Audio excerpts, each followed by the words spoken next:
Good morning. How are you? Good. How are you? I introduced you about your iron accuracy. 2001, 2002. Green regulation was almost 80%. Yes, Would it you was. explain at the time? Yes, I mean it was my best year when hitting irons. But my goal was always to hit every fairway and then every green because I figured that gives me the most opportunities for birdies and less opportunities for bogeys. So I spent a lot of times with my irons, and I love practicing irons. And for me to get hit as many greens as possible will put the pressure off my short game. Because if you start missing a lot of greens, you have to work a lot on your chipping and your bunker, and the chances that you're going to make up and down are, gets always tougher the more you do it. So for me, it was always focusing around the greens. It was not always where the flag was. I would just make sure that I hit the big areas of the green. The longer the club I had, the wider the area, and the shorter club I had, I can be a little bit more precise. Yes. So, but the iron play was certainly something I loved. I hit a lot of balls on the range. Tempo was very important. So I would say that was one of my strengths. Did you practice a lot on your iron? I practiced a lot with my irons. I mean, to me, I have one swing. Yes. It's the same for a wedge, it's the same for a 7-iron, it's the same for a 5-iron, it's the same for the driver. But I do make adjustments, a little wider stance, hands a little bit more forward, ball position, forward or back, the length of the backswing, but it's one swing. Would you explain to my Korean fan about one swing with fundamental thing? Yes. With iron, right? Yes. Well, first of all, with the irons, I always say that the ball position with the wedge would be in the middle, and the longer club I use, the more forward to my left foot I would move the ball position. So what that means, if I have a wedge, it's in the center, and if I have a 5-iron, the ball position goes a little bit more forward. And why I would do that is because when you come down to the ball, you obviously have loft on the club, but when you have a 5-iron, it's a left loft, so you want to sweep the ball more off the ground, but when you have a wedge, you hit down on it and the ball pops up. So that little adjustments is what I did with the irons. Again, the grip is the same as I do with the woods. The setup is very similar. You want to make sure you have a very athletic setup. You know what I mean by that? You want to flex your knees a little bit. You want to have a solid foundation. You want to make sure that your arms are hanging loose from your shoulders. And again, you want to make sure you grip the club hard, but not too hard, because you don't want to have tension in your wrists and in your forearms and your shoulders, because if you have a lot of tension, it's very hard to turn your shoulders and making a good backswing. So let me show you here. This is a 9-iron I have. I have the ball position a little bit more in the center. I'll take it back, and tempo is all I care about. I'm going to make sure I make a good, solid turn, and then swing through. Good shot. Thank you. And as you can see, it's very important to shift the weight from the right side over to the left side, and you want to finish in a straight position. Let me try that again. Make sure you take a complete backswing with your shoulders. Accelerate through. And hold your finish.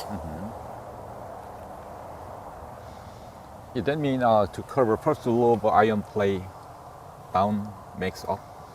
Could you explain about that? Yeah, down makes up. What I'm trying to explain is that you want to make sure that you hit down on the ball and then the ball goes up. I see so many people, they try to scoop the ball up instead of letting the club go down and then it goes up. And therefore, when you hit down on the ball, you want to hit the ball first, and then afterwards you hit a little divot. So let me show you what I mean. It's all taking care of itself. Back, hit down, and the ball goes up. Divot in front of the ball, right? Yes, absolutely. You want to make sure that the divot comes slightly after the ball, because you want to make sure you hit the ball first. Because if you hit the ground first, you're going to have a tendency to hit the ball a little thin. So I'm driving it down, divot, coming through. Nice. How about ball and your body distance? Is the same with different iron or driver? Well, it varies. It depends on how long the club is, but you really want to make sure that your arms are hanging relaxed. Yes. Let me show you. The clubs, you set the club next to the ball. You want to make sure your hands are just hanging directly from the shoulders. If you feel like you're reaching too much, you're most likely too far away. When you're too far away, you're going to come in and have a really flat swing. If you're standing too close, you're going to feel like your arms are bending up and your elbows are too close to your body. It's going to be a tendency just to lift the club up. So you really want to make sure that wherever the arms are hanging, that's where you will grip the club. So I'm getting my athletic stance, putting down the club by the ball, letting my arms hang, and right there is where I will grip the club. And when I do that way, it's easy for me to rotate back and swing through. Great, also, right? Yes. Yes. Again, the irons was really, I would say, my strength in my game. I practiced a lot of irons. And I practiced everything from the pitching wedge up to the 6-iron, but the tempo was really important for me. And that's something you're going to see when I swing. Doesn't matter what club it is, the tempo is so important.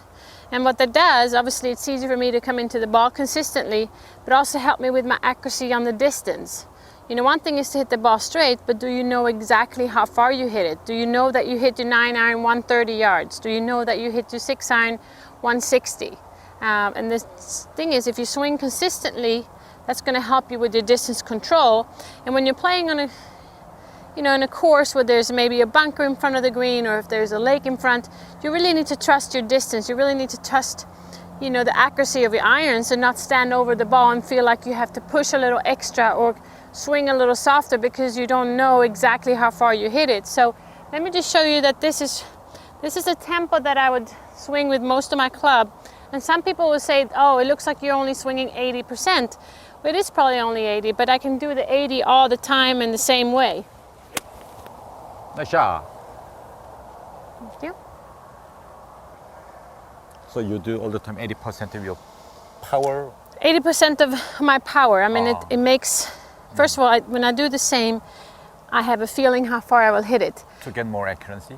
More accuracy, and then the distance control. If I want a little more, I can swing a little faster, but when you swing a little faster, it's easy that one thing would move a little faster or the hands will come. So I try to just stick to one swing tempo. Thank you, Anika. 자, 시청자 여러분 어떠셨습니까? 아이언의 가장 기본이 되는 이러한 자세인데요. 마지막 결론은 애니카는 자신의 힘의 80%를 쏟으면서 경기를 한다고 합니다. 그만큼 욕심 없이 방향과 거리를 지킬 수 있다는 건데요. 하지만 80%의 스윙을 지금 보고 계시지만은 굉장히 파워풀합니다. 거리 면에서도 세계 랭킹 평균 드라이브가 1위였으니까는요. 이 점 참조해서 우리 아마추어 골퍼 여러분들 또는 프로 골퍼 여러분들도 자신의 볼의 컨트롤을 한번 만들어 나가시길 바랍니다. 그럼 다음 시간에는 애니카 소랜스탐과 함께 조금 더 깊이 있는 백스윙에 관해서 알아보도록 하겠습니다. 대단히 고맙습니다.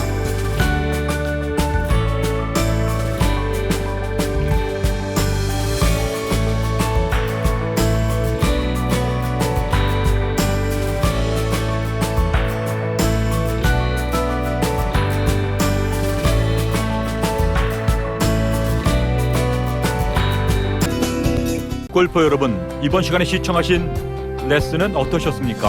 저에게도 매우 유익한 시간이 되었습니다.